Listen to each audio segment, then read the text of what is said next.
justamente él es presbítero de una iglesia que está acá en la calle Armenia, pero es, corregime, católica ortodoxa, Ortodoxa de fe occidental, ortodoxa de fe occidental, San Martín de Tours. Y curiosamente está en la calle Armenia, muy cerca del 2100, o sea, somos vecinos prácticamente. Nos conocemos hace mucho, pero no es porque nos conocemos hace mucho solamente, también, por supuesto, con Clara Cortázar, que está acá, que es una de las mentoras de esta iglesia y viuda de Jacques Gottman, que fue en 1977, 1977 que fundó aquí, se instaló aquí, digamos, la iglesia que depende de la eparquía de Ucrania y de Constantinopla. La fundación fue en Francia. No, ya sé, pero digo... La última fue en Francia. La última fue Ucrania, pero que dependía de Constantinopla. Exacto. Por eso digo, es una eparquía de Ucrania y...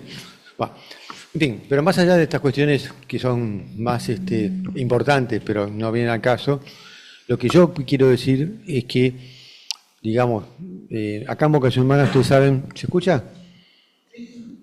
Ustedes saben que en Vocación Humana cada uno tiene... es un lugar espiritual en donde nosotros no somos una religión, no somos una nueva religión, sino que somos un lugar en donde se promueve justamente la vocación humana, que en última instancia consideramos que es espiritual.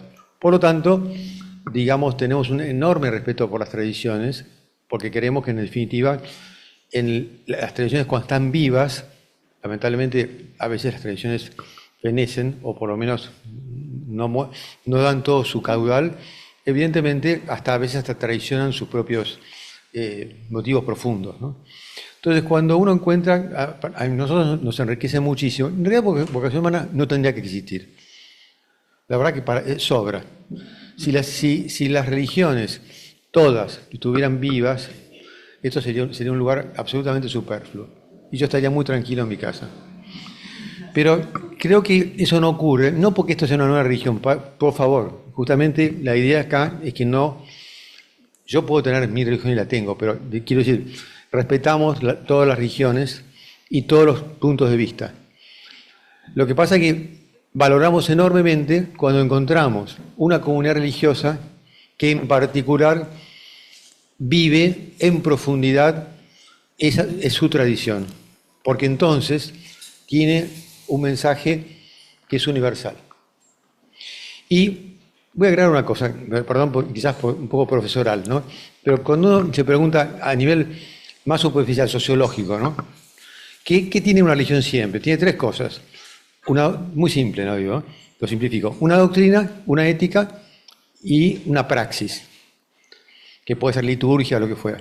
Una doctrina significa un dogma, que dogma no es una mala palabra, porque siempre decimos dogma. No, dogma no es una palabra, es una buena palabra, significa una doctrina.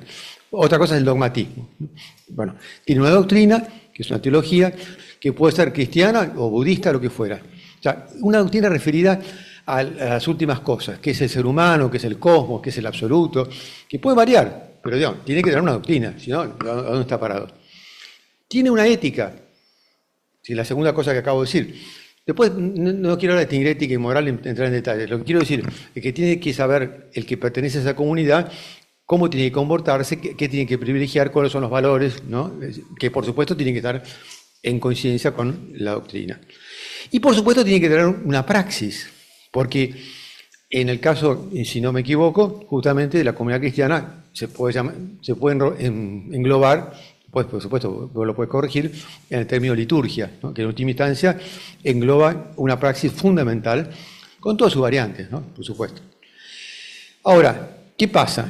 Cuando las religiones, no importa si es cristiana, si es budista, lo que pasa en todas religiones, pierden su profundidad, se transforman. La doctrina se transforma en doctrinarismo, o dogmatismo, o teologismo.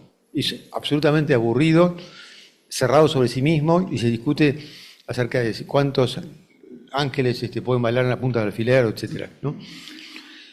Doctrinarismo. Se cierra la doctrina sobre sí misma. Y no nutre, no dialoga tampoco con otras. Segundo, y generalmente una cosa lleva a la otra. moralismo. Una cosa es la moral, que es necesaria, y otra cosa es el moralismo. Se vuelve un rigorismo moral. Entonces, pareciera que uno cumple determinadas reglas morales y por eso es religioso. Y no digo que no hay que tener moral, pero no es así, ¿no? Parecía que es una codificación. O una variante es el activismo social, que no estoy diciendo que está muy bien tener un impacto en la sociedad. Por supuesto, es todo lo que se puede hacer por la gente que sufre es importante, pero eso por sí mismo no es espiritual. Tiene que ser hecho de determinada manera, como lo entendía Gandhi, como lo entendía tantos otros, la Madre Teresa, etc. Entonces, doctrinarismo, moralismo, y la tercera forma es justamente, eso es muy New Age, creer que porque yo hago prácticas, ¿no? Me emociono y me conecto, y qué fuerte que fue mi experiencia, eso es muy New Age, ¿no? Es decir, esas son las tres deformaciones que van una de la mano de la otra. O si no, el rigorismo ritualístico, ¿no? Guarda si me equivoqué acá, porque por supuesto que el rito tiene que ser hecho correctamente, pero correctamente no significa obsesivamente. Por algo, Freud fue un genio de lo que es la mala praxis ritual. Cuando él habla de la religión como neurosis obsesiva, tiene razón, pero tiene razón equivocadamente. O sea, está describiendo la deformación de lo que es un ritual. Entonces, termino con esto, justamente cuando uno encuentra una comunidad de cristianos que está en la calle Armenia, muy cerca de acá, en donde se cultiva de corazón la doctrina con profundidad, en donde se cultiva de corazón, por supuesto que habrá errores como en todos lados, eso es imposible que no lo sabe, una ética con amor, cuando hay compasión, cuando se vive, y cuando la liturgia es verdaderamente, asombrosamente inspiradora, humilde, tradicional, pero al mismo tiempo una tradición que está viva. Porque yo creo que cuando la verdadera tradición es lo que verdaderamente renueva. Esa comunidad está cerca de acá, a pocas cuadras. Y por eso, no solamente porque seamos amigos, está acá el presbítero Enrique. Y por eso le agradezco que esté y ojalá que vuelva. Porque nos enriquecemos con todo esto. Gracias. Gracias. Gracias, Bernardo. Si no fuese permitido equivocarse en la iglesia, Clara estaría muerta, ya, pobre, porque dirige el coro. Y dirigir un coro a varias voces es muy difícil. O sea que los errores hacen que lo que estamos haciendo es humano. Bueno, yo soy un presbítero ortodoxo.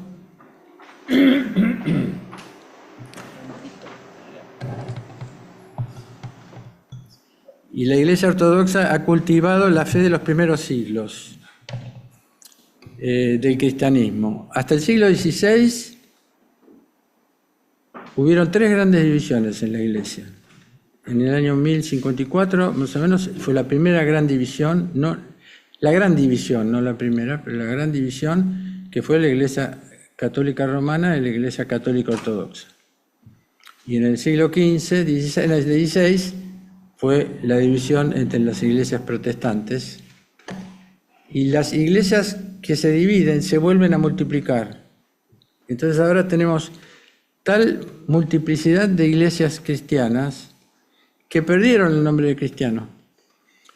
Porque yo digo yo soy ortodoxo, yo no digo soy cristiano. Yo soy católico romano, yo soy evangélico, se perdió el nombre detrás de las rúbricas que se pusieron.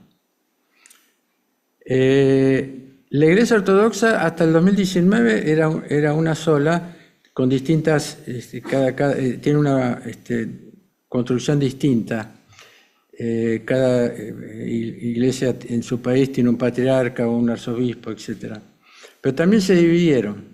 En el 2019 se dividió entre la Iglesia rusa y el Patriarcado Ecuménico de Constantinopla porque no se le quiso dar a la Iglesia ucraniana, que es una iglesia que es donde nació el cristianismo, en Rusia, no fue aceptada por Moscú.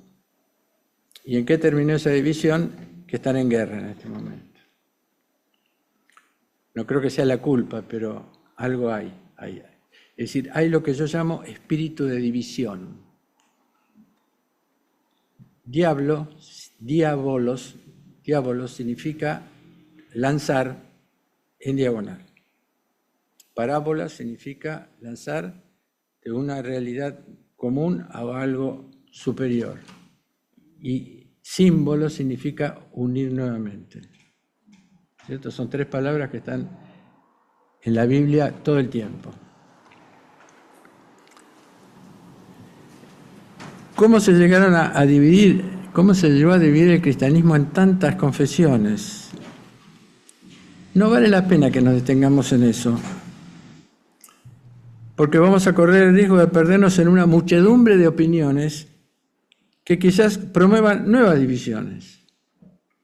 ¿Por qué? Porque en este tiempo, vuelvo a repetir, permanece el espíritu de división. Creo que lo mejor es detenernos en la mirada de la primera comunidad cristiana. Y así nos conoceremos la voluntad de Dios antes de lo que los hombres hablaron.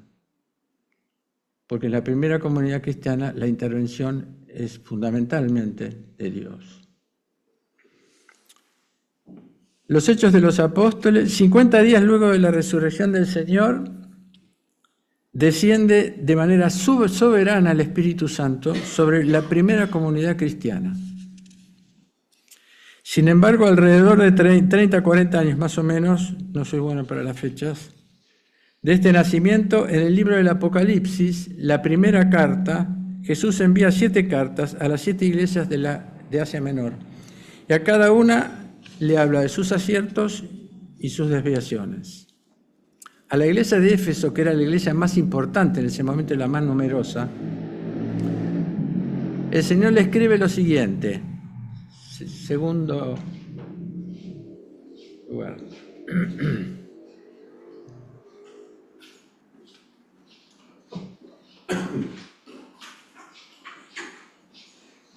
Conozco tus obras, tu labor, tu resistencia. No puedes soportar a los malvados. Pusiste a prueba a los que se dicen apóstoles y no lo son, y los hallaste mentirosos. Tienes resistencia, soportas por mi nombre sin desfallecer, mas tengo contra ti que has dejado tu primer amor. Recuerda de dónde has caído, conviértete y haz tus primeras obras. Vemos en las palabras de Jesús 2 diagnósticos distintos acerca de la obra de la comunidad. En primera parte, el Señor señala 7 obras positivas de defensa de la fe, de cosas que a nosotros nos parece extraordinario. Y sin embargo, en la segunda, todas esas obras que manifiestan fidelidad, fe, capacidad de lucha, resistencia, no fueron suficientes porque el costo fue el abandono del primer amor. Y ese amor, según las palabras del Señor, es infinitamente superior a la confrontación religiosa en defensa de los contenidos de la fe. Les puedo dar un ejemplo, si quieren, muy simple, para que vean cómo actúa Dios en las controversias religiosas. ¿Conocen la samaritana? Sí, ¿no? Jesús está en el desierto, está en el pozo de agua, viene la samaritana, están solos y Jesús le pide agua. Y la samaritana le dice, ¿cómo tú, que eres judío, me dices a mí que soy samaritana? Primero que me hables y segundo que me pidas agua. Ahí está la controversia planteada. ¿Qué le contesta Jesús? Si conocieras el don de Dios. ¿Y quién es el que te dice, dame de beber? Me hubieras dado y yo te hubiera ofrecido un agua viva. Esa es la respuesta frente a las controversias. Conocer el don de Dios. Y ese amor, según las palabras, es infinitamente superior. ¿Y cuál es ese primer amor que reclama Jesús? Es justamente, para los cristianos, la experiencia vital de Pentecostés. Para los judíos, el Levítico y el Deuteronomio, que lo vamos a leer al final. Por eso en este encuentro, como en cada encuentro donde la memoria de Pentecostés se hace presente, nace la posibilidad de actualizar el primer amor que el Señor continúa esperando en nosotros. Y ese primer amor es estar juntos en las diferencias. Por eso intentaremos acercarnos a este acontecimiento permaneciendo en el vaciamiento de la atención. 50 días después de la resurrección del Señor,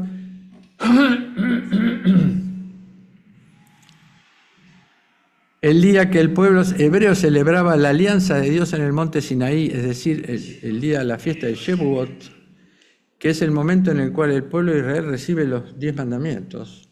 Interesante el signo.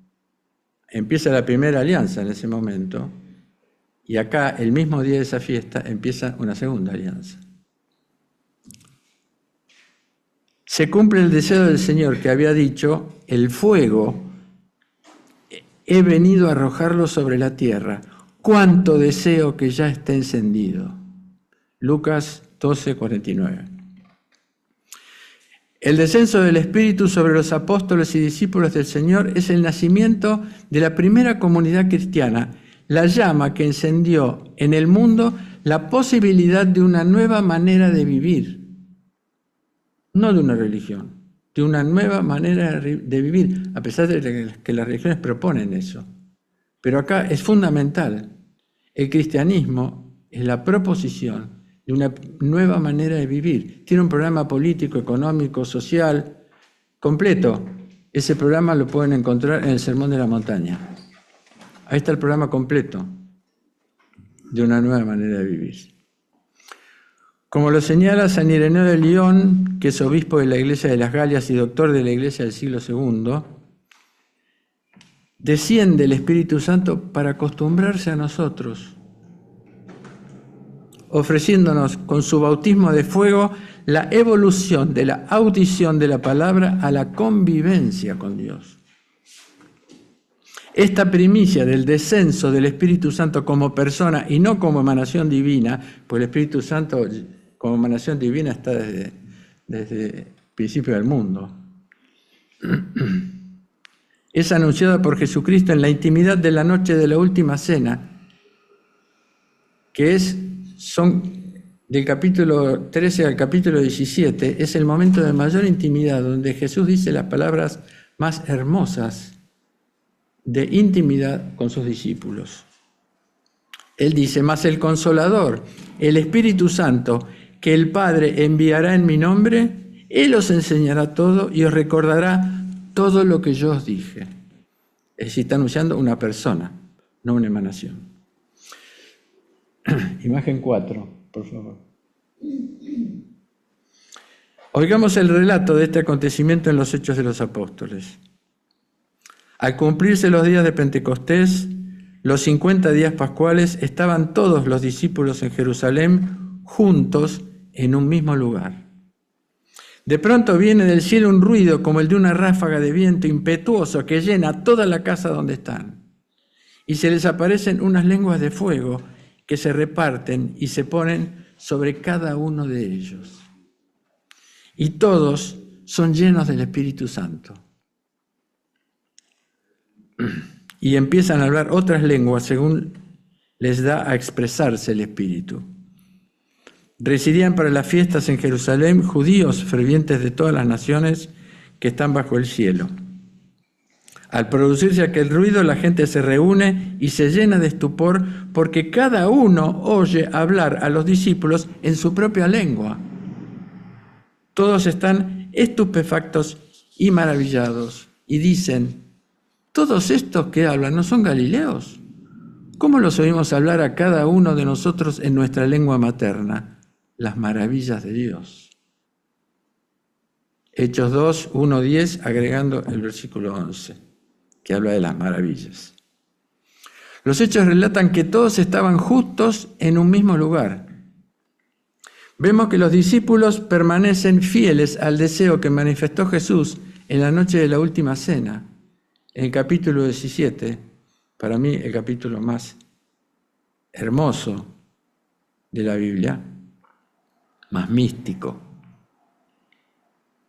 Yo les di la gloria que me diste para que sean uno, como nosotros somos uno, yo en ellos como tú en mí, para que lleguen finalmente a ser uno y que el mundo conozca que tú me enviaste y que los amas como me amas. Es decir, una vez que Jesús ascendió a los cielos, el libro de los Hechos nos relata que los discípulos volvieron a Jerusalén, al lugar en donde vivían, y nos relata, todos ellos perseveraban en la oración con un mismo espíritu. Eran uno. En compañía de algunas mujeres, de María, la madre de Jesús, y de sus hermanos. Los discípulos estaban juntos y en un mismo lugar. Nos está indicando que en ese momento ellos eran uno con el Señor. Permanecían en una doble unidad entre ellos y con Jesús, aunque estaba ausente. En ese estado de unidad y de oración, el relato nos dice, repito, de pronto viene del cielo un ruido como el de una ráfaga de viento impetuoso que llena toda la casa en donde están, y se les aparecen unas lenguas de fuego que se reparten y se ponen sobre cada uno. Y todos son llenos del Espíritu Santo y empiezan a hablar en lenguas según les da expresarse en el Espíritu. No decían todos lo mismo, todos decían cosas distintas. Y no decían, cantaban, porque alababan. Las llamas se posan sobre cada uno de los discípulos. Esto nos confirma que esa unidad contiene, a través del Espíritu Santo, en su interior, también el don de la diversidad. Son uno, pero también son cada uno. No se pierde el uno en la persona. Son uno como naturaleza, digamos, como hombres, y son uno como naturaleza y diversos como personas. Porque estando unidos en ese mismo lugar, cada uno está de manera diferente. Cada uno de ustedes están unidos en esta charla, pero cada uno piensa distinto. Algunos están de acuerdo, otros no. Otros tienen ganas de irse, otros de quedarse, etc. Es decir, lo que nos muestra que no se eliminan las diferencias en esta unidad, sino que dejan de ser causa de separación, que es el sentido de las divisiones, uno de los sentidos de las divisiones, las diferencias. Es decir, que la llama de Pentecostés expande la conciencia individual hacia la conciencia de comunión. La comunión asume ambos aspectos, que en el nivel teológico podríamos decir las personas y la naturaleza humana. Son dos aspectos absolutos. Están unidos en Pentecostés y a partir de Pentecostés en la iglesia, en la comunidad. El yo no queda encerrado en un autoconocimiento, sino que se abre a la correspondencia, hacia la participación. ¿Por qué? Porque se encuentra con el acuerdo. Acordemos las diferencias, no las eliminemos. El Espíritu nos constituye como un nosotros, uniendo todas las posibles fracturas de la unidad. Son 4.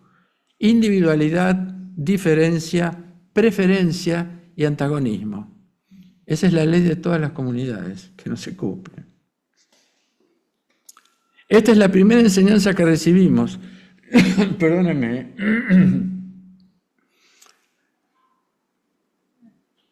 La presencia del Espíritu Santo permanece en las diferencias de las personas, en los distintos senderos que recorre cada uno, orientados hacia el único camino, que para nosotros es el Cristo. En realidad, la Santísima Trinidad, ¿no es cierto? Cristo dijo, yo soy el camino. El Cristo nos une en su palabra, en su voluntad, y el Espíritu Santo la diversifica en las vocaciones personales. Son dos cosas distintas.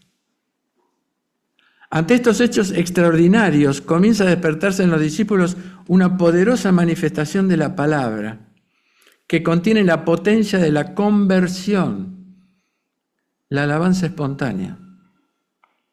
Proclamaban las maravillas de Dios. Y esta nueva manifestación supera las diferencias de los idiomas, alabando cada uno en su propio idioma. Cada uno entiende en el suyo, creando así una sinfonía de entendimientos. En ese bendito día son bautizados 3.000 nuevos cristianos.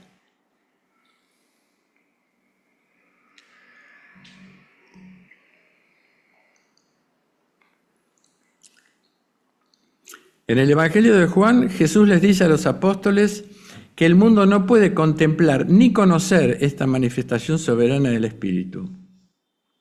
Estas palabras del Señor fueron comprendidas erróneamente, sobre todo en Occidente, porque algunas confesiones afirman que el Espíritu Santo solamente está presente en la Iglesia. San Máximo el Confesor, gran teólogo y exegeta del siglo VII, distingue 4 etapas, 4 misterios, 4 grados progresivos de manifestación del Espíritu Santo que podemos visualizarlo como círculos concéntricos. El primer círculo es universal y cósmico, y lo podemos definir como las palabras que San Juan de Saint-Denis, el fundador de la ortodoxia occidental, lo decía, porque lo decía mucho mejor de lo que yo lo puedo decir. Todo lo que es, existe, vive, se mueve y progresa es merced al Espíritu Santo. El Espíritu Santo está en el día 0 de la creación, todavía no llegó el día 1. El Espíritu de Elohim aleteaba sobre la faz de las aguas. Ahí estaba como una gallina clueca, dando esos 5 elementos que todavía no son nada: tiniebla, abismo, vacío, no sé si me voy a acordar de todos. Eran elementos. ¿Y qué manifiesta el Espíritu Santo? Manifiesta el deseo de Dios de que algo sea.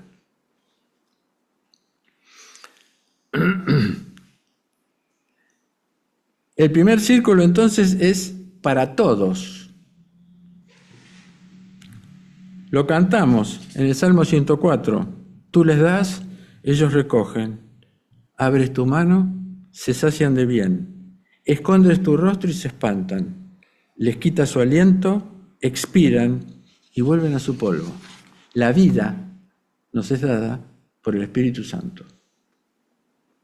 Podemos afirmar que el ser, la existencia, la vida, el movimiento y el progreso de cada átomo, así como de cada sistema solar o del cosmos, son por el Espíritu. Pero ese aliento vital del Espíritu no es uniforme. El mundo animal es menos animado que el vegetal menos que el reino animal y el animal inferior al humano.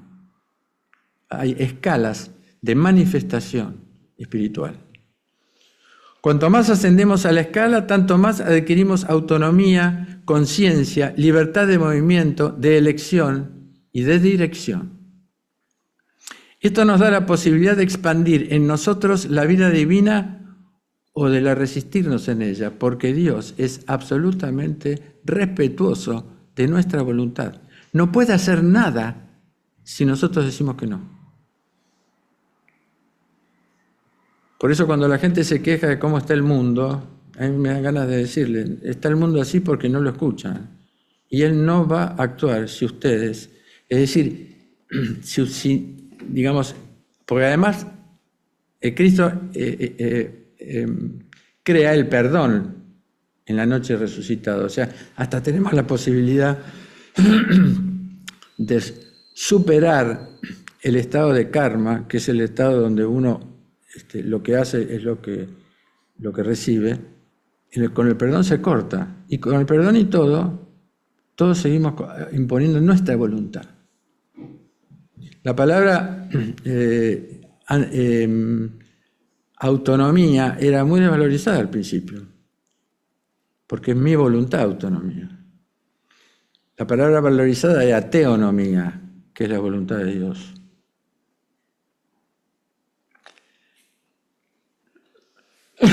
Por eso podemos ser iniciadores o instrumentos del ser o instrumentos de muerte. El segundo círculo corresponde a la humanidad.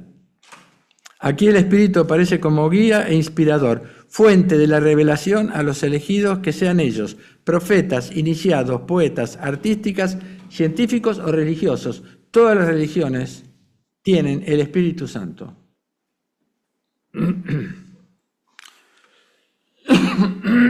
Son manifestadas. por el Espíritu Santo. Se manifiesta como intuiciones en las almas simples y los conduce paulatinamente a la verdad completa, que para nosotros es el Verbo encarnado. Este don es para toda persona, toda raza, todo pueblo, toda nación y para todas las religiones y culturas. Es el aliento que sopla donde quiere. Esa es la libertad del Espíritu Santo. Porque somos libres nosotros, pero Él también. Así que tampoco lo podemos obligar.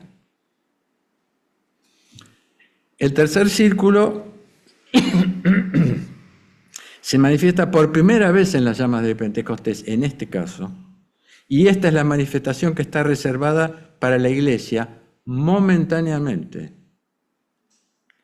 Esta presencia del Espíritu Santo en la Iglesia es tan fuerte que aunque el Evangelio desapareciera, el Cristo por el Espíritu permanecería intacta y la verdad no se podría alterar. Ese es el trabajo del Espíritu Santo. El Espíritu Santo os recordará todo lo que yo os he dicho. Que lo recordemos no quiere decir que lo tergiversemos, pero está indeleble la palabra de Dios en el Espíritu Santo que está dispuesto a recordarnos cada vez que sea necesario.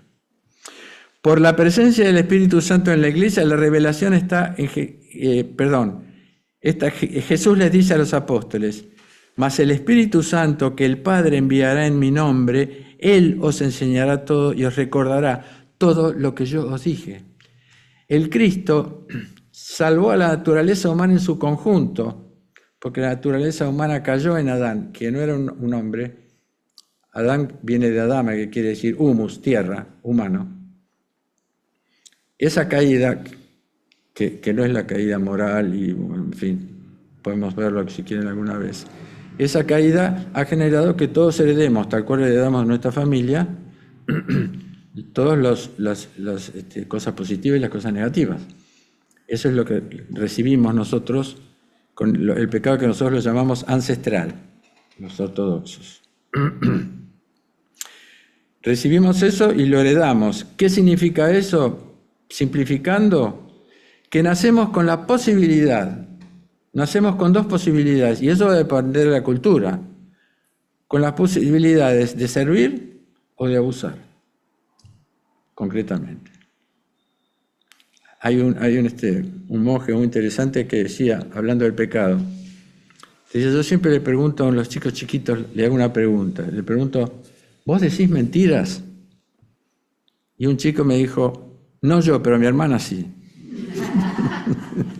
¿Se acuerdan que Adán le echa culpa a Dios, la mujer que tú me dijiste, Eva le echa la culpa a la serpiente, es decir, el rechazo de la... O sea, eso lo tenemos y podemos decidir nosotros, pero también el peso de las culturas que venimos heredando también pesan en esa decisión.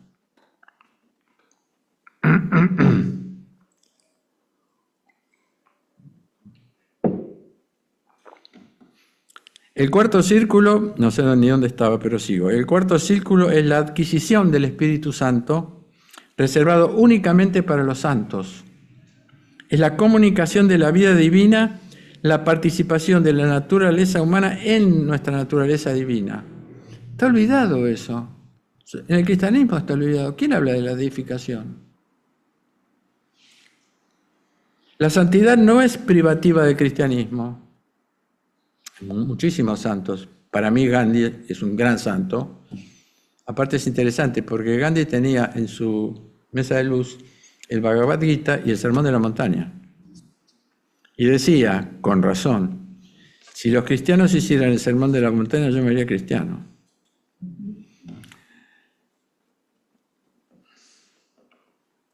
Esto quiere decir que el mundo no conocía, pero que en Pentecostés se fue manifestando para que el mundo lo conozca experimentalmente, la santidad. La santidad es la adquisición del Espíritu Santo. Hay infinidad de santos en todas las religiones. Seguidamente, el relato de los Hechos describe las 4 actividades de la comunidad. Imagen 5. Los discípulos perseveraban.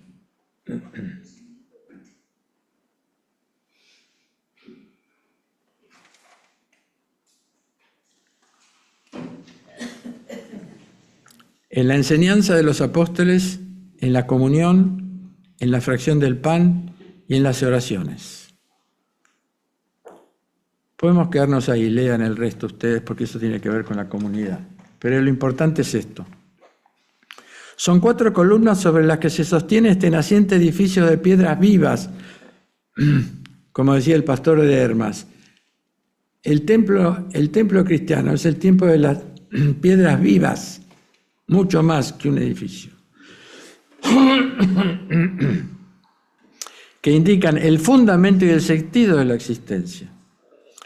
La enseñanza era la transmisión de las Escrituras y el testimonio oral del Evangelio, todavía no era escrito, pero que ya está transmitiendo los apóstoles, pero con una fuerza porque la vivieron ellos, no la leyeron como nosotros. ¿Y cómo se nos presentará el Evangelio en su forma escrita? Un solo testimonio, un solo Evangelio en la diversidad de las 4 miradas distintas pero unánimes, sin contradicciones de los evangelistas. A pesar que si se ponen a leer la Biblia van a encontrar un montón de contradicciones aparentes.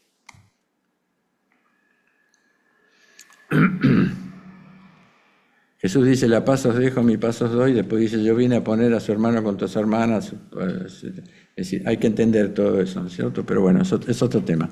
Y esta enseñanza será asimilada y puesta en práctica no tanto como una doctrina moral de comportamientos, como dijo Bernardo, sino como una nueva manera de vivir. El Señor dice, el Espíritu es el que vivifica. La carne sola no sirve para nada. La carne es lo psicosomático. Las palabras que os hablé son espíritu y son vida. Juan 6:63, que es el número de Juan, el número bíblico de Juan.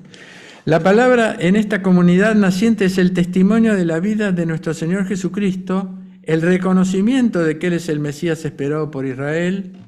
Ellos dan testimonio de lo que vivieron conviviendo con Jesús, revelando la presencia el Espíritu Santo con numerosas curaciones y conversiones que también acompañaba.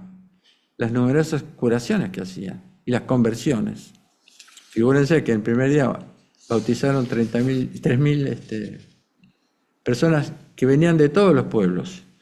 Generalmente, según se estudió después, venían de todas la diáspora judía, habitantes de la diáspora judía.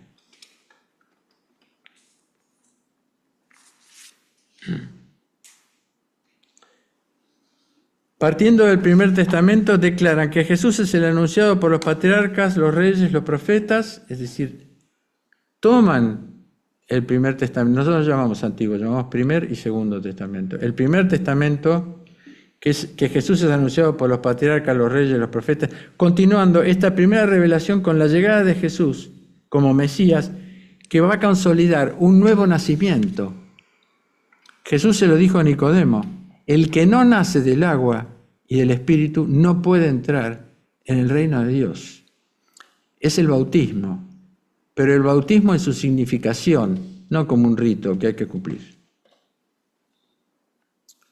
El bautismo es la inmersión y la emersión, es decir, morir para renacer.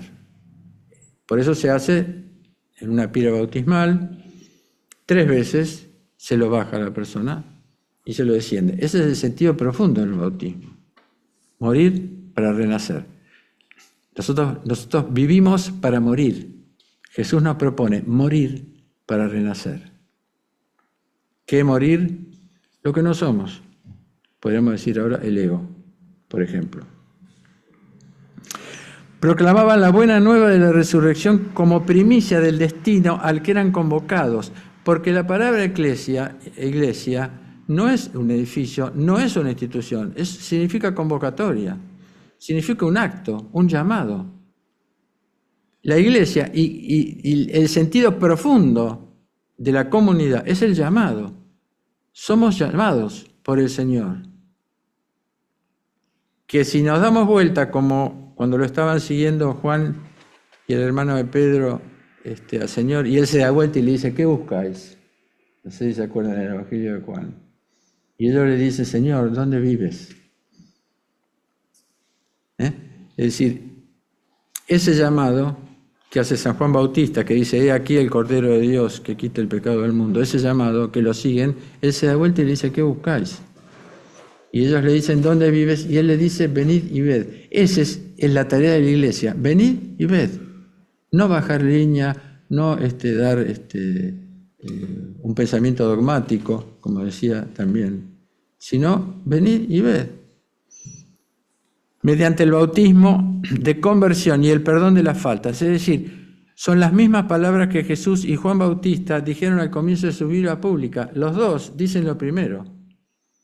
Convertíos, el reino de Dios se acerca, y bautizados y el bautismo. Son las dos cosas que propone, son las dos primeras palabras que dice tanto San Juan Bautista como Jesús en su vida pública. Una pequeña observación, porque es la conversión de los pecados, dicen. Hay tres palabras, penitencia, conversión y arrepentimiento, que traducen una única palabra griega que es metanoia, que significa, no me va a dejar mentir, cambio de espíritu. Meta es cambio, nous es espíritu. Y el vocablo hebreo teshuvá, que significa vuelta, cambio, retorno, conversión. Lo aclaro porque, sobre todo en Occidente, el término penitencia le dio un sentido de culpa, remordimiento, condena, que no son naturales a la revelación de los primeros siglos. La culpa, el remordimiento y el sentimiento de ser condenado están centrados sobre nuestro yo. Yo, pecador, como yo. Y sobre Dios que no ama. Sobre un Dios que no ama. Porque me condena. Si me condena es porque no ama. Es una actitud que nos encierra sobre nosotros mismos, rechazando la presencia del amor de Dios, que está dispuesto a perdonarnos hasta 77 veces 7, como le dijo el Señor. Jack tomaba 77 veces 7 porque como Pedro le dice 7 veces y Jesús le dice, no, 77, lo que vos dijiste. Y es interesante porque el triple 777 es el número del Espíritu que se contrapone al 666, que es el número del maligno. Y como dice Javier Picasa, que es un teólogo muy conocido actual, decía, hay que perdonar 77 veces siempre. La comunión. La comunión es la comunidad.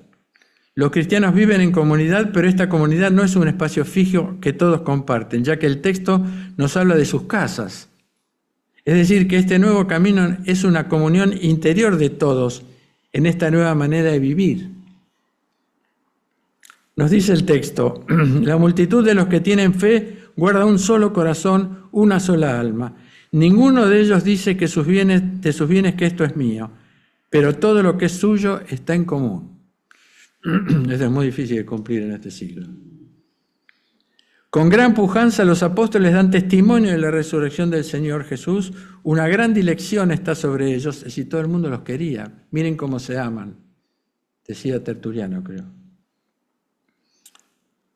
Ninguno padecía necesidad porque todos los que poseían campos o casas las vendían y ponían el dinero a los pies de los apóstoles. Estos daban a cada uno según sus necesidades. En la comunidad cristiana naciente hay una verdadera vida en común y se disipan las diferencias entre los judíos y los gentiles, entre los ricos y los pobres. Todos sus miembros, independientemente de su procedencia o extracción social, son aceptados sin condiciones y ven sus necesidades cubiertas. Todo ello constituye la unión fraterna de la comunidad apostólica. El rito fundamental de integración a la comunidad era el rito del bautismo, donde el candidato recibía la triple inmersión, significando hasta corporalmente el pasaje de vivir, de morir para renacer. La muerte del hombre viejo, que podemos llamar ego, para el nacimiento del agua y el espíritu, según Jesús le dice a Nicodemo. No todo el que nace, no todo es, a ver si me acuerdo que estoy un poco. El que no nace del agua y del espíritu no es digno del reino de Dios, del agua y el espíritu. Los conflictos internos se encaraban mediante la corrección fraterna de 2 o 3 testigos. Mateo 18, 15 y 17. Y el perdón sin límites, 77 veces siempre. Decían, voy a dar un ejemplo, un texto que me parece el que más me interesa, que es el de Lucas, porque empieza diciendo, están hablando sobre el juicio a los hermanos, ¿no? Cómo resolver las diferencias. Cuidaos de vosotros mismos, primero. Si tu hermano peca contra ti, repréndelo. Si se convierte, perdónalo. Y si peca contra ti 7 veces al día, 7 veces se vuelve a ti diciendo me convierto, lo perdonarás. San Pablo en la Epístola a los Gálatas tiene prevista esta dificultad y aconseja a la comunidad ya después. Estas son palabras de Cristo, no lo que dije primero. Dice, hermanos, si alguien es sorprendido en alguna falta, ustedes, los que están animados por el Espíritu, no cualquiera, restauradlo con espíritu de mansedumbre, estando atento a ti mismo. Es interesante porque muchas veces está hablando a todos y de repente habla tú, ¿no es cierto? Estando atento a ti mismo, no sea que también tú seas tentado. Ayúdense mutuamente a llevar sus cargas y así cumplirán la ley del Cristo.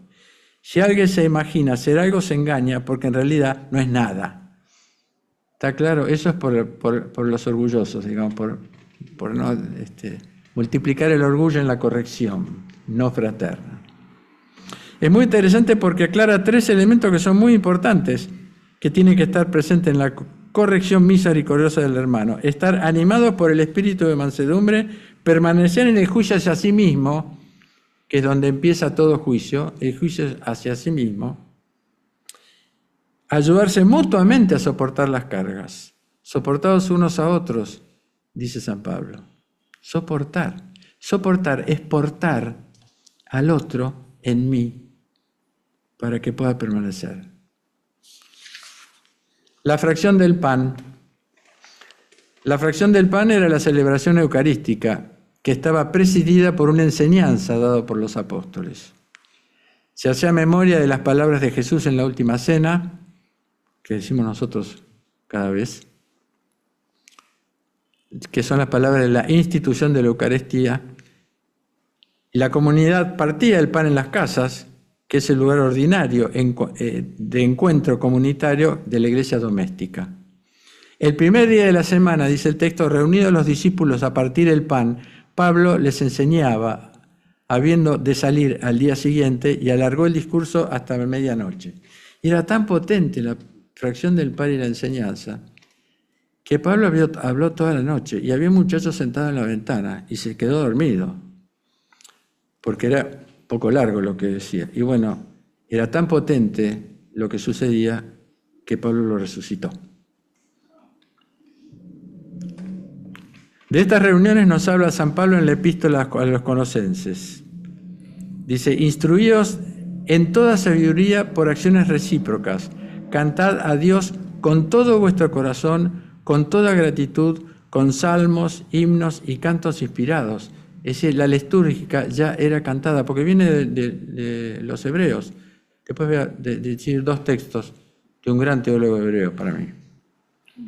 Es decir, eran cantadas, se preservaban esa experiencia que vivieron de alabar a Dios cantando y que generó una energía impresionante, que se convirtieron tantos y que cada uno se entendía en el otro idioma, que eso dio la potencia de continuar con esa alabanza. Ahí está la enseñanza, porque la alabanza no tiene conceptos. El concepto es importante, pero no se termina en el concepto. La alabanza es importante, porque aparte la alabanza, a ver si me sale la palabra, convence al alma de que lo que estás diciendo es una certeza.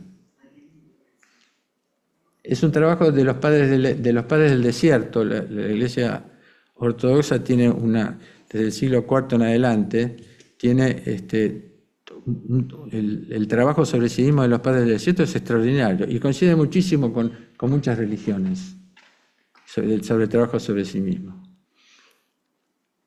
Pero el alma tenemos que convencer el alma. La alabanza adquirió toda su potencia en la experiencia del descenso del Espíritu Santo. Recordemos, bueno, ya lo dije, eso lo dije. Esto es muy importante porque la alabanza trasciende la comprensión intelectual de la fe, encontrándonos con la certeza. ¿Por qué creo en Dios? Porque está. Está acá, conmigo, con nosotros. Ojo con el sentir, porque ahora lo absoluto es sentir, no es pensar como antes. Cuidado con lo que sentimos. Yo me siento tal cosa, yo me siento tal otra. Pienso, luego existo.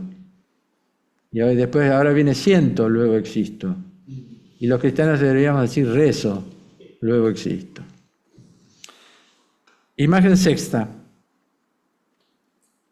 Abraham Heschel, para mí, para mí el más grande teólogo judío del siglo XX, compañero íntimo de Martin Luther King, dice con respecto a la alabanza, 2 textos. La alabanza precede a la fe. Primero cantamos, después creemos. El punto fundamental no es la fe, sino la sensibilidad y la alabanza, estar preparados para la fe. Nos prepara la alabanza para esa fe que no es intelectual. Y agregando un momento, sobre el cantor dice, a ver, acá hay varias del coro de la iglesia, el cantor es uno que conoce el secreto de la resurrección de las palabras. El arte de dar vida a las palabras en nuestra liturgia requiere no solo estar envuelto personalmente en ellas, sino en poder expresar el contenido de piedad durante siglos. Nuestra liturgia contiene mucho más de lo que nuestros corazones son capaces de oír. Y finalmente las oraciones.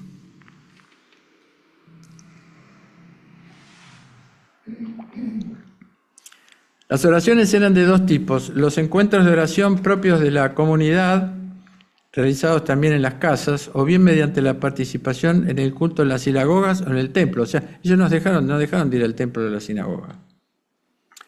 Pero el rito lo hacían en la casa, el rito de partir el pan. Perseverando unánimes cada día en el templo y partiendo el pan en las casas, comían juntos con alegría y sencillez de corazón, alabando a Dios y teniendo favor en todo el pueblo. Miren cómo se llaman. También en determinadas circunstancias de la vida comunitaria se reunían espontáneamente a rezar, y me parece importante que nos detengamos en un texto que elegí para que veamos el pensamiento del corazón de aquella comunidad, que se manifiesta espontáneamente en una plegaria que vamos a oír. ¿Ya estamos hace 1 hora?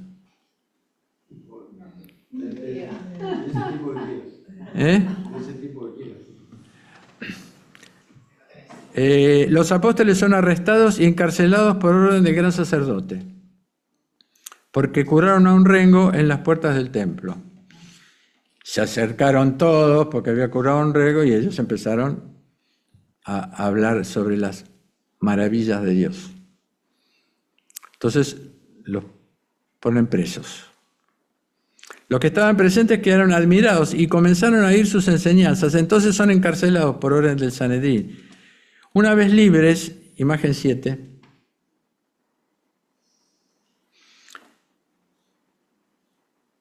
vinieron a los suyos, sí, y les contaron todo lo que les habían dicho los sumos sacerdotes y los ancianos. Y al oírlo, todos, a una voz, dijeron: Señor, tú que hiciste el cielo y la tierra, el mar y todo lo que hay en ellos, tú eres el que ha dicho por el Espíritu Santo, por boca de nuestro padre David, tu siervo, ¿a qué esta agitación de las naciones, estos vanos proyectos de los pueblos?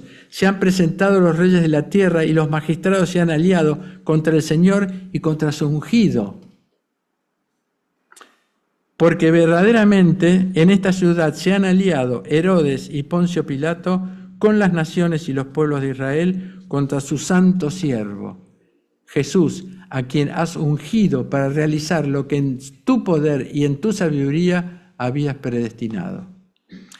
Hasta aquí notamos que todos, incluidos los apóstoles, no hay jerarquías, No están los apóstoles en un ambón y les dicen que recen. Todos, a una sola voz, incluidos los apóstoles, elevan diciendo, es decir, que la plegaria ante Dios es una espontaneidad unánime donde no hay jerarquías, todos rezamos ante Dios. Tampoco hay una acción de gracias porque fueron liberados sus jefes, sino que ante todo se proclama a la Santísima Trinidad y su acción en el mundo. Primero, el Padre como creador de todo, el Espíritu Santo que discierne la historia por boca de David, el Hijo Jesucristo que interviene en la historia siendo víctima de la alianza de Herodes y de Poncio Pilatos, y finalmente la comunidad, los hombres, para que reciban la fuerza para cumplir con el proyecto divino, que es el texto que sigue, imagen 8. Y ahora, Señor, ten en cuenta sus amenazas y concede a tus siervos que puedan predicar tu palabra con toda valentía, extendiendo tu mano para que realicen curaciones, señales y prodigios por el nombre de tu santo Jesús. Siervo Jesús. Vemos que en los orígenes la comunidad discierne espontáneamente en presencia del Espíritu, primero a Dios, luego su obra, finalmente la acción humana en el cumplimiento del designio de Dios. Esa entrega total de los miembros de la comunidad a Dios, sin tenerse en cuenta, no recibe la consolación de los hombres, sino del Espíritu Santo, que nuevamente los colma de sus energías increadas. Oímos la conclusión abajo. Está bien. Acabada su oración, retembló el lugar donde estaban reunidos y todos quedaron llenos del Espíritu Santo y predicaban la palabra de Dios con valentía.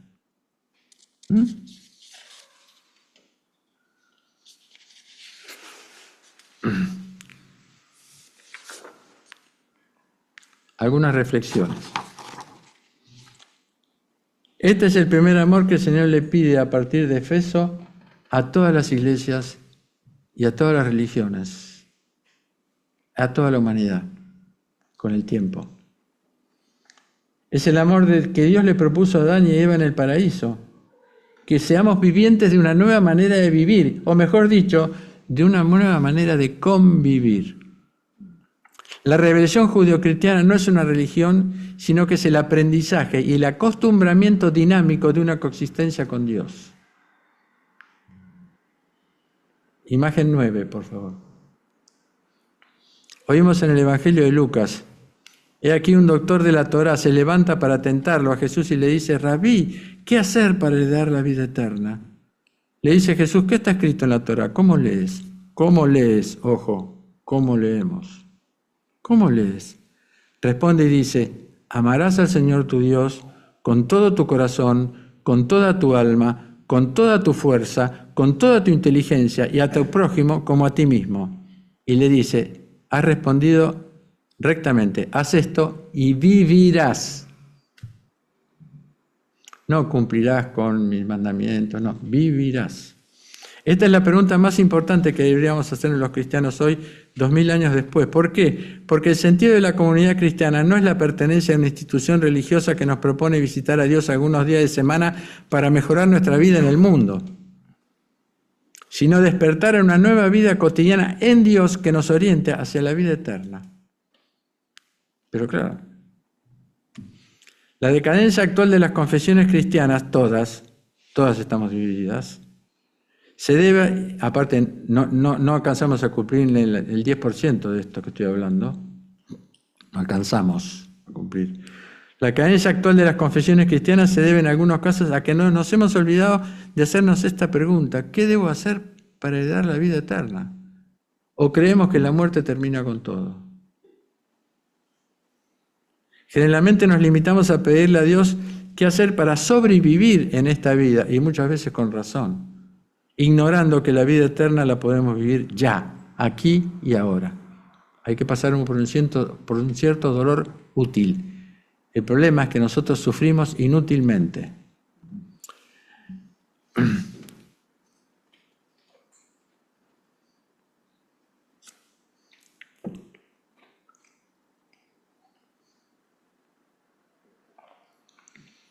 Por eso no estaría del todo mal, sin embargo, sería interesante que hagamos algunas reflexiones comenzando por salir de una mirada legalista de las Escrituras, porque este mandamiento de amar a Dios no se puede imponer por ley, ni tampoco bajo amenazas de castigos. Sería un contrasentido tan grosero, tan falto de amor, que se transformaría en un mandato contradictorio. Es como si le ordenáramos a alguien que sea espontáneo. Es contradictorio. Sepamos que la comunicación contradictoria genera esquizofrenia. Eso lo sabe la comunicación, las teorías de la comunicación. Dice San Isaac el Sirio, gran monje del siglo VII, no se debe amar a Dios, no se puede amar a Dios mediante una regla o un mandamiento por el que se imponga el amor, pues las reglas proceden del temor y no del amor. Además, amar con la totalidad de nuestro ser, en la totalidad de nuestra existencia, en un absoluto inalcanzable para nosotros, que somos criaturas totalmente relativas, con sentimientos encontrados e inestables. Somos ontológicamente el simple pasaje de la nada a la existencia. Sin ninguna intervención nuestra, el único absoluto es Dios. Desprendidos de la mirada impositiva, evitando la culpa que el Señor no quiere que ejercitemos, nos damos cuenta de que Dios nos habla, si está bien traducido, en un futuro persuasivo. Amarás. Es un acto de confianza. Con el tiempo, conmigo, vas a llegar a amarme de esta manera. No es lo mismo. Amarás. Es como si nos dijeran, no me amas todavía, pero más adelante con mi ayuda vas a poder amar así. ¿Por qué? Porque yo voy a derramar sobre ti mi amor absoluto, que es el amor ágape. Es un acto de amor y de fe de Dios hacia nosotros, una manifestación esperanzada de nuestro destino. Esto nos conduce a una primera certeza. Dios es la única fuente de amor. Nosotros no somos fuentes, sino copas posibles donde se pueda derramar el amor de Dios. Somos receptores y no conquistadores del amor de Dios. Pues he escuchado por ahí que algunos dicen, yo le mandé amor a no sé quién. No somos. El amor viene de Dios. Lo recibimos y lo ofrecemos. En nuestras Biblias generalmente los padres de la Iglesia han denominado este amor como ágape porque era la palabra menos utilizada por los filósofos para indicar el amor. Las palabras que más se utilizaban era filia o eros. En nuestras Biblias generalmente se lo traduce como caridad, que a lo largo del tiempo fue tomado el sentido de ayuda a los necesitados, disminuyendo el sentido profundo del ágape. La palabra exacta para denominar este sentido de caridad es filantropía, no es ágape. La primera manifestación de ese amor de Dios es la creación. Dios creó al cosmos de la nada, libremente, sin ninguna necesidad. Jack nos decía, mi maestro espiritual y esposo de Clara, fue mi padre espiritual. Jack nos decía, la Santísima Trinidad es Dios en sí mismo, las tres personas viven en un amor permanente, no necesitan nada más. Lo hacen para manifestar ese amor en una criatura, en las criaturas. Pero no necesitan, no es un Dios eunuco o solo. Es un Dios en relación de tres personas, Padre, Hijo y Espíritu Santo. No solo creó el cosmos, sino que lo mantiene por sus energías.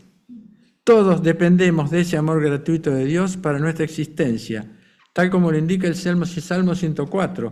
Tú les das, ellos recogen, abres tu mano, se sacian de bien, escondes tu rostro y se espantan, les quitas su aliento, expiran y vuelves a su polvo. Envías tu espíritu y son creados, y renuevas la faz de la tierra. El ágape de Dios es uno, y es la energía divina más transformadora que existe en la creación, y solo Dios es la fuente. Jesús descendió, se hizo hombre para manifestarnos que el fundamento del amor ágape es el don de Dios. Lo confirma Juan, discípulo bien amado. Dice, en esto Dios manifestó su amor ágape por nosotros, en que envió al mundo a su Hijo unigénito, es decir, único engendrado, para que vivamos por medio de Él. En esto consiste el amor, no en que nosotros hayamos amado a Dios, sino en que Él nos amó y nos envió a su Hijo como víctima propiciatoria por nuestros pecados. Queridos, si Dios nos amó de esta manera, también nosotros debemos amarnos unos a los otros. Nosotros lo amamos porque Él nos amó primero.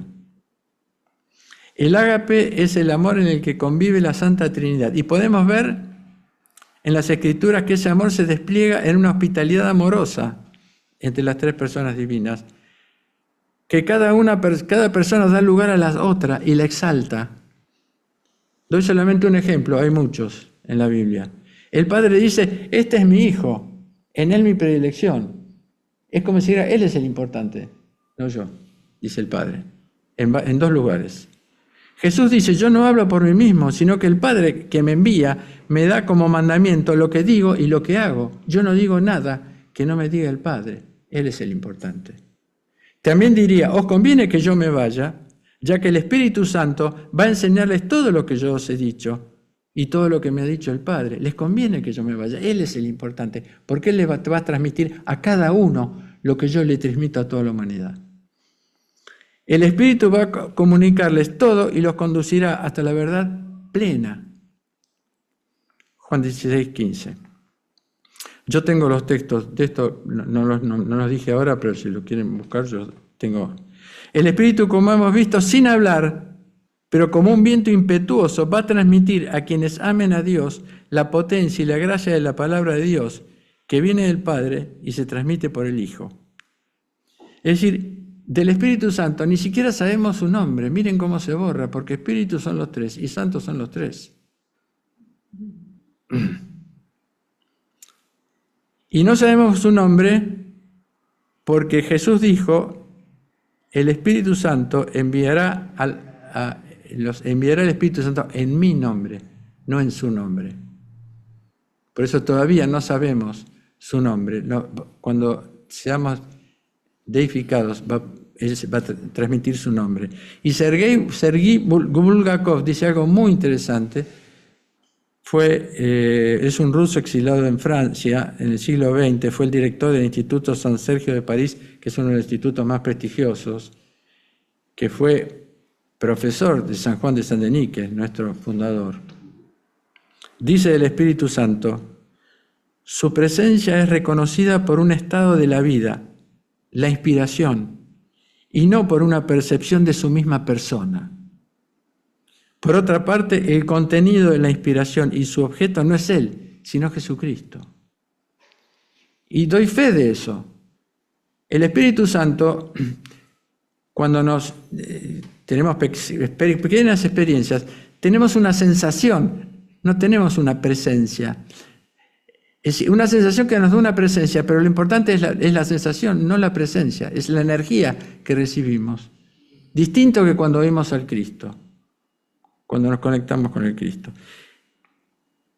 Y esta visión conduce a la iglesia orante a exclamar sin comentarios, en el silencio de la contemplación, sumergida en el asombro, oh abismo de la riqueza, de la sabiduría y de la ciencia de Dios.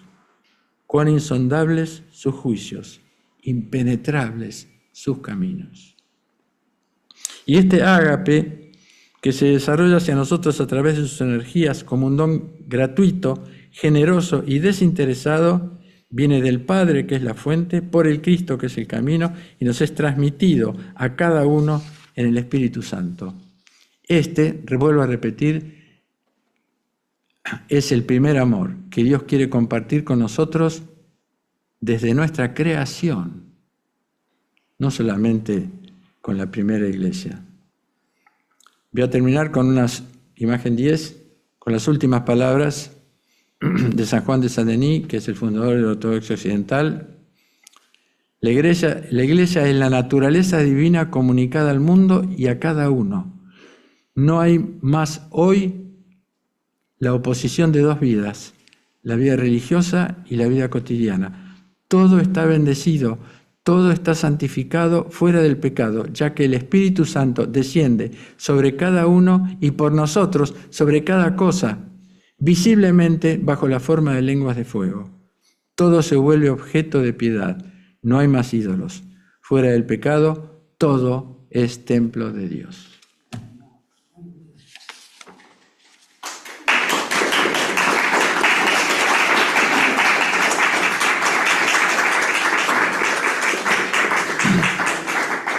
Voy a leer una pequeña cosita. ¿Por qué digo digamos, esta propuesta que la vemos a partir de la primera comunidad cristiana viene desde el principio de Israel? Les voy a leer el mandamiento de amor que da Dios al pueblo en el Levítico y en el Deuteronomio. Estamos hablando de 1600 años antes. O sea que tiene 3600 años de antigüedad y todavía no lo aprendimos. Escucha Israel, Shema Israel, Adonai Elohim Echad. Es decir, escucha Israel, el Señor tu Dios, el único. Amarás al Señor tu Dios con todo tu corazón, con toda tu alma, con toda tu fuerza. Estas palabras que te ordeno hoy permanecerán en tu corazón. Las inculcarás a tus hijos, hablarás de ellas estando en tu casa y yendo de camino, al acostarte y al levantarte. Las atarás a tu mano como un signo y serán en tu frente como una señal entre tus ojos. Las escribirás en las jambas de tu casa y en las puertas de la ciudad. Y amarás a tu prójimo como a ti mismo, pues yo soy el Señor tu Dios, que te hizo salir de Egipto, de la tierra de esclavitud, para hacerte subir a una tierra buena que te había prometido. Con todo ese amor. 1600 años tiene, o más. No soy bueno con los nombres. Bueno, muchas gracias.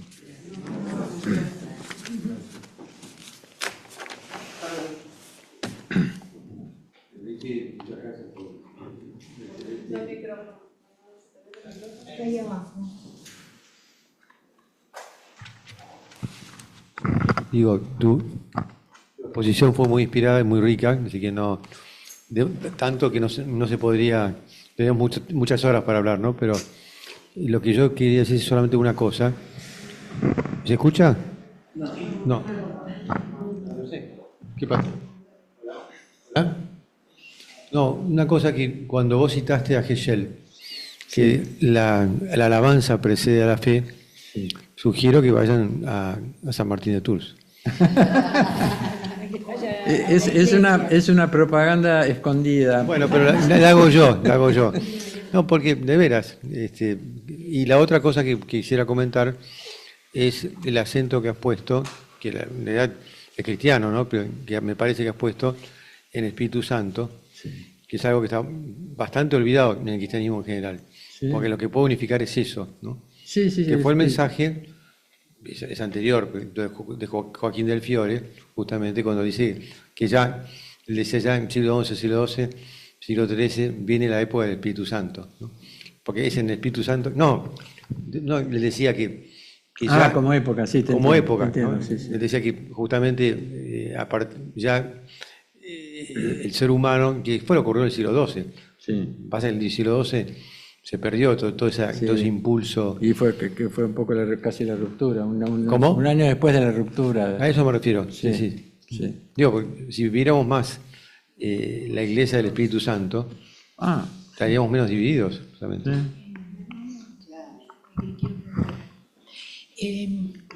Perdón. A mí me parece que las religiones,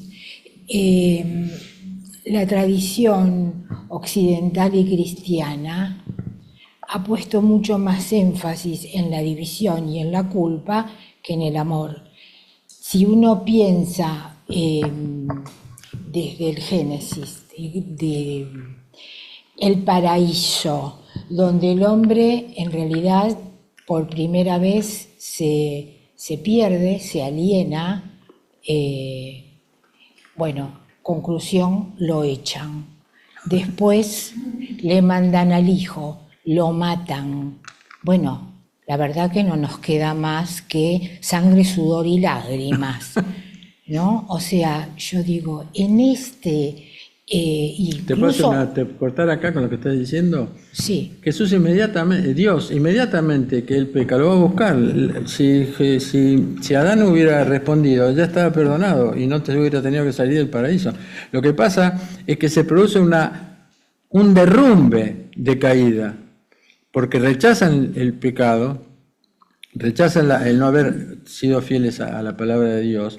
Es decir, o sea, no son condenados ellos mismos. Y Dios le dice, bueno, en ese estado, en el estado de, ¿cómo te podría decir? En el estado de aprovechamiento, porque él se quiso aprovechar del conocimiento, el árbol de conocimiento. En ese estado de aprovechamiento no puedes durar mucho tiempo. Pues si no te imaginas, si somos duros con 40 años, te imaginas si tuviéramos 3.200 años. No cambiamos más, seríamos piedra, ¿no es cierto? Perdón, sí, seguí. no, que decía, bueno, medio que perdí el hilo. Sí, yo te interrumpí. No importa. Perdona. Pero digo, creada la prohibición, creada la transgresión. Sí. Entonces, sí, bueno, el libre albedrío, todo lo que vos quieras. Pero bueno, a partir de eso, ¿qué hacen las iglesias para promover esto del amor, la comunidad en el amor, si en realidad es la repetición de una historia, donde lo que reina es la división y la culpa? Por supuesto, sí, te entiendo perfectamente. Sí, no, sí, algo dije eso. Totalmente. No, digamos, porque la culpa lo que esconde es una actitud narcisista. ¿Cómo yo fui capaz de hacer esto? Es una actitud narcisista, escondida en una actitud de humildad, yo que soy pecador. Mi culpa, mi grandísima culpa. Es decir, hay mucho rechazo de hablar sobre el maligno, pero el maligno existe.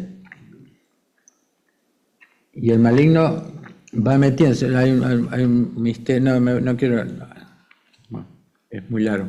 Se llama el misterio de la iniquidad. En la historia interviene Dios y interviene el maligno también. Y nosotros somos los que tenemos que decidir, porque la tercera palabra de voluntad es la heteronomía, es decir, la voluntad del maligno es cualquier cosa. O sea que ese es el problema, y eso es lo que las grandes divisiones de las iglesias. Ojo que digamos, los padres de la iglesia y muchos cristianos dieron su vida por esas divisiones, pero también hay una cosa que es importante, que en el siglo IV, cuando ya las discusiones eran muy fuertes y la iglesia entró en la política a través de Constantino, hubo un grupo de monjes que se fueron a vivir, no eran monjes todavía, se fueron a vivir al desierto. Y es la tradición de los padres del desierto, que es la tradición más pura. Pero ojo, cuando hablamos de pureza en el cristianismo, hablamos de la pureza química, no de la pureza moral. Sin mezcla. Esa es la pureza bíblica. Monosofía. Una sola sabiduría. Bueno. A mí me parece que hay que distinguir entre la mala praxis de la religión y lo que es religioso en sí mismo. Porque si no, estamos partiendo siempre de lo que ya está deformado. Claro. Lo que estamos tratando es de rescatar qué es lo que es verdaderamente ser cristiano o qué es verdaderamente ser religioso. Sí. Ya la deformación ya la conocemos, ¿no? Es como si yo definiera la medicina por la mala praxis. Claro. Pero tratemos de entender primero qué es lo que verdaderamente, cuál es el mensaje verdadero, cuál es el querigma, en este caso el cristianismo, y después veamos qué ha pasado. Porque si no, empezamos por la mala praxis. Y vos describiste muy bien, tenés razón, distintas formas de mala praxis. Pero lo importante es ver dónde está justamente lo que no es mala praxis, el valor. Porque entonces, si no, tiremos todo por la borda. Exactamente. Aparte tenemos que tener en cuenta que a partir del pecado, que no es moral, es un abuso, es el aprendizaje del abuso. Bueno, eso podemos hablar si ustedes quieren de eso. Pero a partir del pecado somos subhombres, subhumanos. Por eso toda la acción humana, las civilizaciones, todo. Gandhi decía,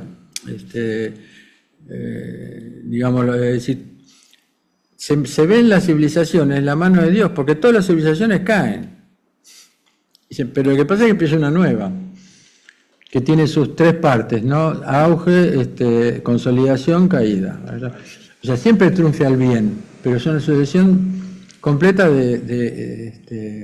porque estamos en estado de pecado. Por eso Pablo dice, ustedes no valen nada.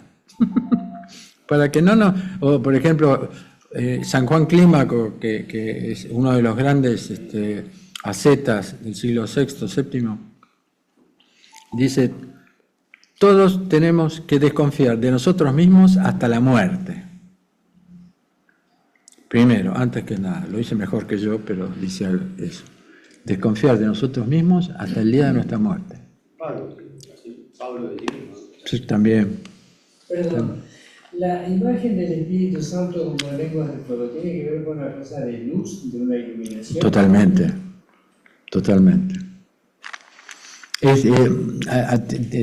Lo tenemos con espera que tengo. Moisés, la zarza ardiente, es eso. Es un fuego que no quema. Es un fuego que no quema. Esa es una manifestación. La zarza ardiente es una manifestación del Espíritu Santo. Es un fuego. Y no sé si todos saben que las iglesias ortodoxas, el día de la resurrección, un obispo ortodoxo mete eso está filmado, lo filmaron, esta última se filmó también, desde siempre, meten un grupo, una cantidad de cirios adentro del Santo Sepulcro y aparece encendido. ¿Y aparece? Encendido, y todos se van pasando. Eso es un milagro que es de siempre y nunca, y no se transmite, no sé qué pasa. ¿Qué pasa? Pero lo pueden ver el de este año. Y yo tengo la suerte de tener algunos sirios de eso. Por ahí hablar del bautismo de agua, y bautismo de fuego y el Espíritu Santo. Sí. Porque ahí está, en griego está la palabra batismos, que es sumergirse en el agua. Pero fotismos es otra palabra para bautismo, que viene de fotos, de luz. Porque a mí me pasó una experiencia, por eso lo pregunté. Yo me bauticé casi sorpresivamente, nuevamente en el Jordán. Sí. Porque estaba en un contexto que no sabía. Estaba en un contexto. Aprendelo, porque está apagado. Estaba en un contexto de una gira artística y me tocó un día libre y poder ir al Jordán y me dijeron, ¿te querés bautizar? Y yo dije, sí, claro. Y bueno, fue sobre la hora, me tuve que poner la túnica, me tiré al agua así de espaldas y yo no asocié todo esto del fuego, del calor. Lo cierto es que cuando yo salí del agua, sentí una sensación de fuego que no me quemaba, pero que me duró varios días. Yo a la noche tenía una cena en la embajada, tenía que ir de traje y corbata, y yo salí al patio, soy muy friolento, era el mes de... no me acuerdo, pero hacía frío. Salí al patio de la embajada a tomar aire porque... Pero me duró 2 o 3 días esa sensación de fuego que fue para mí una cosa tan reveladora y tan... Sí. que no lo he contado mucho porque en este contexto se me ocurre que es importante que lo transmita porque lo viví. Sí. Y... Ahora, te hago una pregunta. ¿Vos recibiste solamente eso o después te ungieron con aceite? ¿Cómo? ¿Vos recibiste el bautismo y después te ungieron con aceite? No. Solamente me dijeron mi nombre, que no lo entendía, yo me llamo Marcelo, entonces dije Marcello. Marcello. Entonces, me tiraron así. Y en el Santo Sepulcro yo no tuve la iluminación de la vela, pero sí tuve una revelación también, que también fui sin pensar que iba a ir a ese sitio. Y cuando entré, se me apareció la imagen de mi padre, pero claramente que se lo podría describir como estaba vestido. Mi padre había muerto ya hace más de 10 años. Y yo dije, claro, esta es la tumba del padre. Y ahí me apareció mi padre. Fue muy fuerte para mí el viaje a Israel, como una cosa de iniciática, ¿no? Sí. Ese es el llamado, ¿ves? La convocatoria. Sí, muy fuerte fue. Recibís Lo un del llamado. Santo Sepulcro y lo del bautismo fue una cosa reveladora, reveladora. Sí. Que lo cuento ahora y me viene ese calor. Una cosa impresionante. Sí, sí. Sí.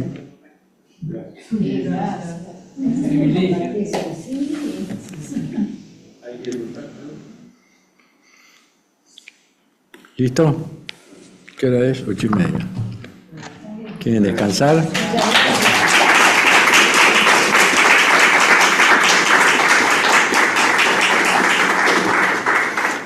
Gracias por el vacío de la atención que me ofrecieron.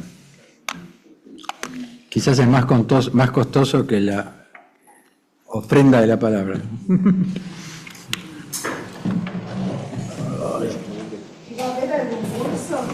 Sí, ahora lo va a anunciar.